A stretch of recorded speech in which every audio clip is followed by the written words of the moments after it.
Segundo livro das Crônicas, capítulo 18. O profeta Micaías avisa Acabe. Quando Josafá ficou muito rico e famoso, ele se tornou aliado do rei Acabe de Israel, por laços de casamento. Depois de alguns anos, ele foi até a cidade de Samaria visitar Acabe. Em honra de Josafá e dos que haviam ido com ele, o rei Acabe deu um banquete para o qual mandou matar muitos touros e muitas ovelhas, e procurou convencer Josafá a ir com ele atacar a cidade de Ramote-Gileade. Ele perguntou a Josafá: "Você vai comigo atacar Ramote?" Josafá respondeu: "Quando você estiver pronto para a batalha, eu também estarei, e assim também os meus soldados. Iremos lutar junto com você, mas primeiro vamos consultar a Deus, o Senhor." Aí Acabe mandou chamar os profetas, que eram 400, e perguntou: "Devemos atacar a cidade de Ramote ou não?" Eles responderam: "Ataque, pois o Senhor Deus lhe dará a vitória." Mas Josafá perguntou: "Não existe aqui mais nenhum profeta para nós consultarmos o Senhor por meio dele?" Acabe respondeu: "Existe outro que se chama Micaías, filho de Imla. Mas eu tenho ódio dele, porque nunca profetiza para mim o que é bom, mas só o que é ruim." "Não fale desse jeito", disse Josafá. Então Acabe chamou um oficial e mandou que ele fosse imediatamente buscar Micaías. Os dois reis, usando as suas roupas reais, estavam sentados nos seus tronos numa praça, que ficava perto do portão de entrada de Samaria. E todos os profetas estavam profetizando em frente deles.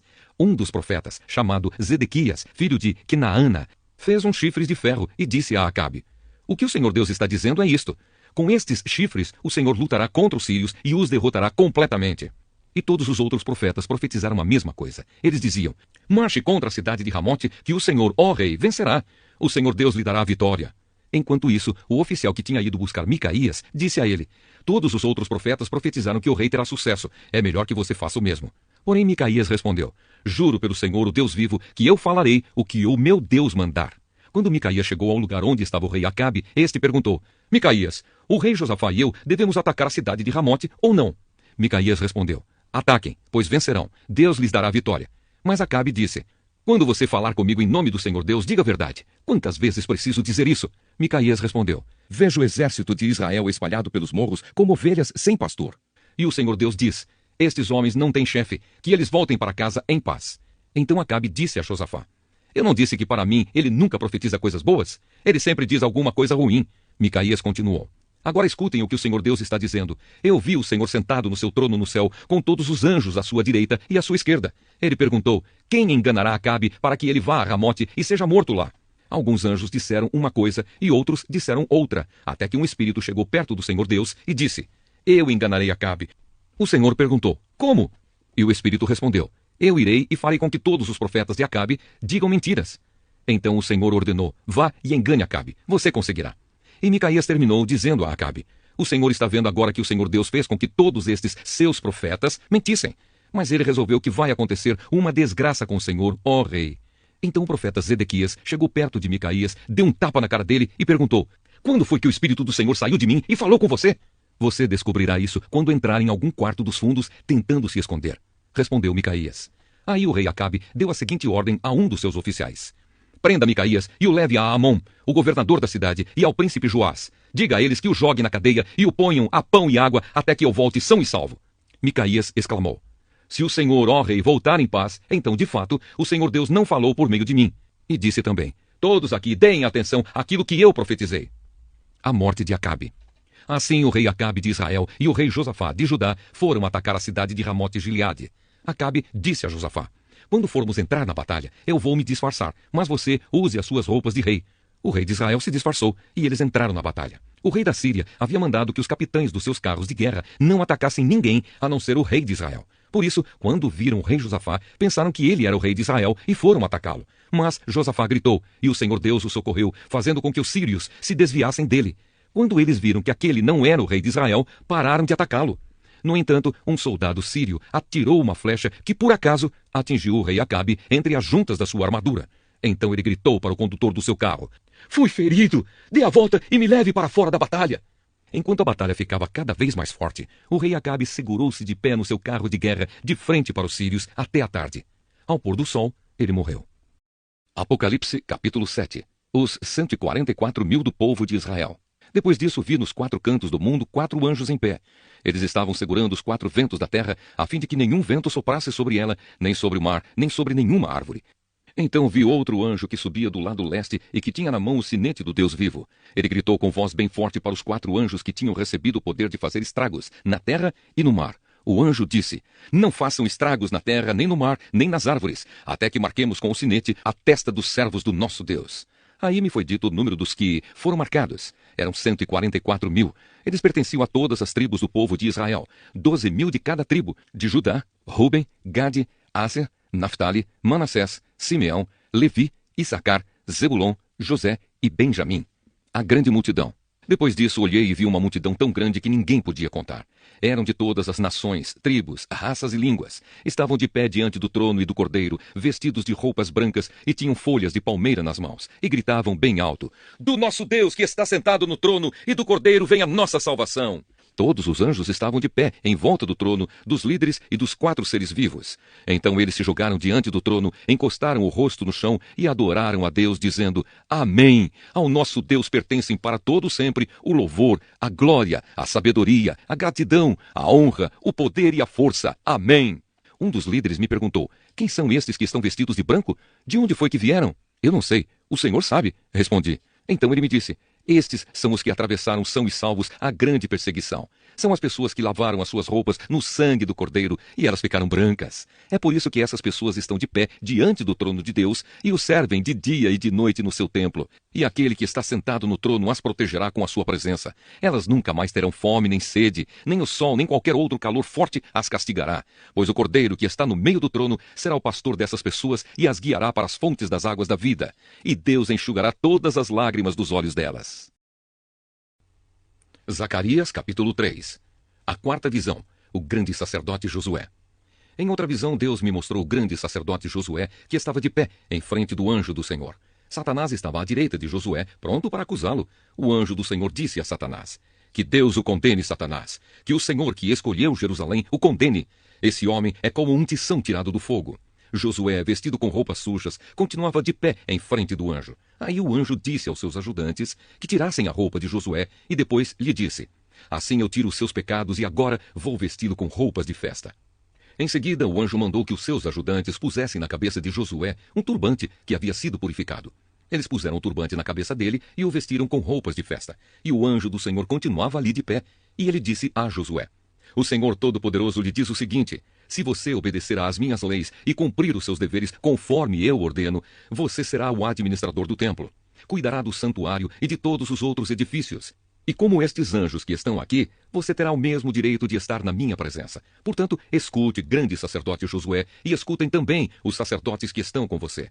Vocês todos são um sinal de que eu vou enviar ao meu povo o meu servo que se chama Ramo Novo. Coloquei em frente de Josué uma pedra que tinha 7 lados. Eu, o Senhor Todo-Poderoso, vou gravar nela um nome, e num só dia vou tirar o pecado deste país. Naquele dia, cada um de vocês poderá convidar os vizinhos para que venham e fiquem à vontade debaixo das parreiras e das figueiras. Eu, o Senhor Todo-Poderoso, falei. O Evangelho de João, capítulo 6. Jesus alimenta uma multidão. Depois disso, Jesus atravessou o lago da Galileia, que também é chamado de Tiberíades. Uma grande multidão o seguia, porque eles tinham visto os milagres que Jesus tinha feito, curando os doentes. Ele subiu um monte e sentou-se ali com os seus discípulos. A Páscoa, a festa principal dos judeus, estava perto. Jesus olhou em volta de si e viu que uma grande multidão estava chegando perto dele. Então disse a Filipe: onde vamos comprar comida para toda essa gente? Ele sabia muito bem o que ia fazer, mas disse isso para ver qual seria a resposta de Filipe. Filipe respondeu assim: para cada pessoa poder receber um pouco de pão, nós precisaríamos gastar mais de 200 moedas de prata. Então um dos discípulos, André, irmão de Simão Pedro, disse: está aqui um menino que tem 5 pães de cevada e 2 peixinhos. Mas o que é isso para tanta gente? Jesus disse: digam a todos que se sentem no chão.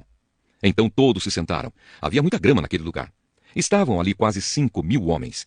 Em seguida, Jesus pegou os pães, deu graças a Deus e os repartiu com todos, e fez o mesmo com os peixes. E todos comeram à vontade. Quando já estavam satisfeitos, ele disse aos discípulos: recolham os pedaços que sobraram, a fim de que não se perca nada. Eles ajuntaram os pedaços e encheram 12 cestos com o que sobrou dos 5 pães. Os que viram esse milagre de Jesus disseram: de fato, este é o profeta que devia vir ao mundo.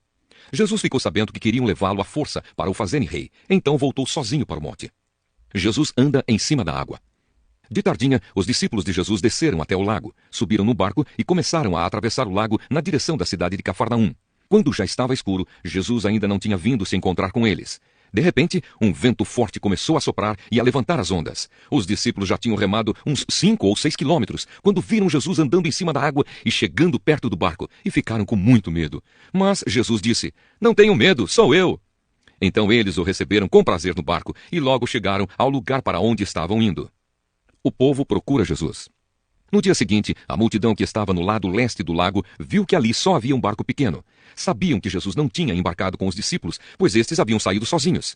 Enquanto isso, outros barcos chegaram da cidade de Tiberíades e encostaram perto do lugar onde a multidão tinha comido pão, depois de o Senhor Jesus ter dado graças. Quando viram que Jesus e os seus discípulos não estavam ali, subiram nos barcos e saíram para Cafarnaum a fim de procurá-lo. Jesus, o pão da vida. A multidão encontrou Jesus no lado oeste do lago e perguntaram a ele: "Mestre, quando foi que o Senhor chegou aqui?" Jesus respondeu: "Eu afirmo a vocês que isso é verdade. Vocês estão me procurando porque comeram os pães e ficaram satisfeitos, e não porque entenderam os meus milagres. Não trabalhem a fim de conseguir a comida que se estraga, mas a fim de conseguir a comida que dura para a vida eterna. O Filho do Homem dará essa comida a vocês porque Deus, o Pai, deu provas de que ele tem autoridade." "O que é que Deus quer que a gente faça?" perguntaram eles. "Ele quer que vocês creiam naquele que ele enviou", respondeu Jesus. Eles disseram: "Que milagre o Senhor vai fazer para a gente ver e crer no Senhor? O que é que o Senhor pode fazer? Os nossos antepassados comeram maná no deserto, como dizem as Escrituras Sagradas. Do céu ele deu pão para eles comerem." Jesus disse: "Eu afirmo a vocês que isso é verdade. Não foi Moisés quem deu a vocês o pão do céu, pois quem dá o verdadeiro pão do céu é o meu Pai. Porque o pão que Deus dá é aquele que desce do céu e dá vida ao mundo." "Queremos que o Senhor nos dê sempre desse pão", pediram eles. Jesus respondeu: "Eu sou o pão da vida. Quem vem a mim nunca mais terá fome, e quem crê em mim nunca mais terá sede. Mas eu já disse que vocês não creem em mim, embora estejam me vendo. Todos aqueles que o Pai me dá virão a mim, e de modo nenhum jogarei fora aqueles que vierem a mim. Pois eu desci do céu para fazer a vontade daquele que me enviou, e não para fazer a minha própria vontade. E a vontade de quem me enviou é esta: que nenhum daqueles que o Pai me deu se perca, mas que eu ressuscite todos no último dia. Pois a vontade do meu Pai é que todos os que veem o Filho e creem nele tenham a vida eterna, e no último dia eu os ressuscitarei." Eles começaram a criticar Jesus porque ele tinha dito: "Eu sou o pão que desceu do céu." E diziam: "Este não é Jesus, filho de José? Por acaso nós não conhecemos o pai e a mãe dele? Como é que agora ele diz que desceu do céu?" Jesus respondeu: "Parem de resmungar contra mim. Só poderão vir a mim aqueles que forem trazidos pelo Pai que me enviou, e eu os ressuscitarei no último dia. Nos profetas está escrito: todos serão ensinados por Deus, e todos os que ouvem o Pai e aprendem com ele vêm a mim. Isso não quer dizer que alguém já tenha visto o Pai, a não ser aquele que vem de Deus. Ele já viu o Pai. Eu afirmo a vocês que isto é verdade. Quem crê tem a vida eterna. Eu sou o pão da vida. Os antepassados de vocês comeram o maná no deserto, mas morreram. Aqui está o pão que desce do céu, e quem comer desse pão nunca morrerá.